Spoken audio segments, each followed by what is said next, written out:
दोस्तों, मैं मोहम्मद फराज मलिक। टाइटैनिक जहाज़ का मलबा देखने गई टाइटन पनडुब्बी का भी वही हाल हुआ जो 1912 में टाइटैनिक जहाज़ का हुआ था। कल शाम की वीडियो में मैंने आपको बताया था कि कल 5:30 बजे भारतीय समयानुसार पनडुब्बी की ऑक्सीजन ख़त्म हो चुकी थी और उसके अंदर जो 5 बड़े बिजनेसमैन थे उनकी मौत भी हो सकती है। आज सुबह सुबह खबर आई कि उन लोगों को मृत घोषित कर दिया गया है।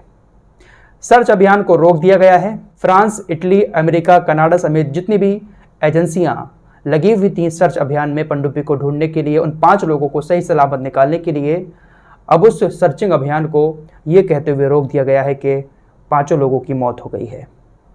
फिलहाल खबर ये आ रही है कि पनडुब्बी का कुछ हिस्सा मिला है। पनडुब्बी भी टाइटैनिक जहाज़ की तरह 2 टुकड़ों में बट गई।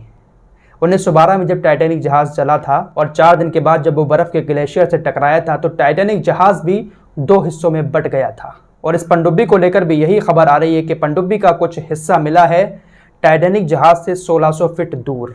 एक नेवी ऑफिसर ने बताया कि ROV यानी रिमोट ऑपरेटेड व्हीकल उसको समुद्र के अंदर भेजा गया जहां पर टाइटैनिक जहाज़ डूबा था। जहाज़ से तकरीबन 1600 फीट दूर पनडुब्बी के कुछ हिस्से मिले हैं।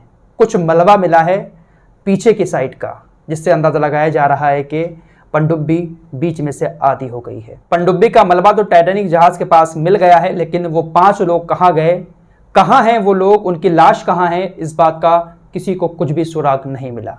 फिलहाल सर्चिंग अभियान को ख़त्म कर दिया गया है और ये 5 लोग समुद्र में समा गए। जिस तरह से टाइटैनिक जहाज़ में 1500 लोग मारे गए थे, जब टाइटैनिक जहाज़ चला था तो उसमें 2200 लोग थे क्रू मेंबर्स को मिलाकर, और जब ये टकराया था तो उसके बाद सर्चिंग अभियान शुरू हुआ था तो महिलाओं को और बच्चों को पहले निकाला गया था, लेकिन फिर भी टाइटैनिक जहाज़ के डूबने से 1500 लोगों की मौत हो गई थी। एक बड़ा इंटरेस्टिंग बात सामने आ रही है।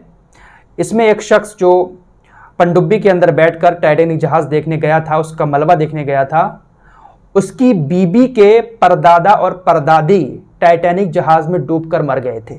टाइटैनिक जहाज़ डूबने के बाद जब सर्चिंग ऑपरेशन शुरू किया गया था तो कहा गया कि पहले बच्चों को और महिलाओं को निकाला जाए, लेकिन एक महिला अपने हस्बैंड को छोड़कर नहीं गई। वो उन्हीं के साथ शिप पर रुकी रही थी, जहाज़ पर रुकी रही थी और उसके साथ उनकी मौत हो गई थी। तो ये जो बिजनेसमैन गया था, इसकी बीबी के परदादा और वो परदादी थे, उन लोगों की भी टाइटैनिक जहाज़ में मौत हो गई थी और ये उसको देखने गया, इसकी भी मौत हो गई। जब इस पनडुब्बी को समुद्र में उतारा गया था तो 1 घंटा 45 मिनट के बाद संपर्क टूट गया था। तो लगभग ये लोग टाइटैनिक जहाज़ तक पहुंच गए थे, क्योंकि वहां तक पहुंचने में तकरीबन 2 घंटे का समय लगता है। कई सारे एक्सपर्ट ये कह रहे हैं कि जब समुद्र के अंदर टाइटैनिक जहाज़ डूबा था तो उस वक्त तो बहुत सही हालत थी, लेकिन अब वो एक तरह का कबाड़ खाना बन चुका है।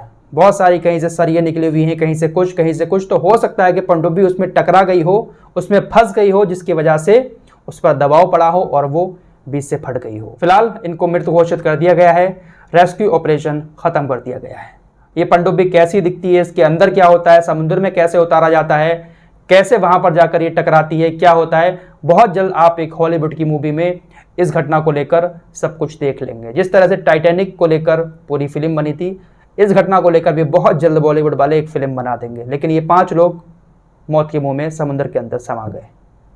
अब शायद कोई जल्दी हिम्मत नहीं करेगा पनडुब्बी में बैठकर टाइटैनिक जहाज़ तक पहुंचने की। मिलते हैं एक और नए वीडियो के साथ, तब तक के लिए अपना ख्याल रखिए।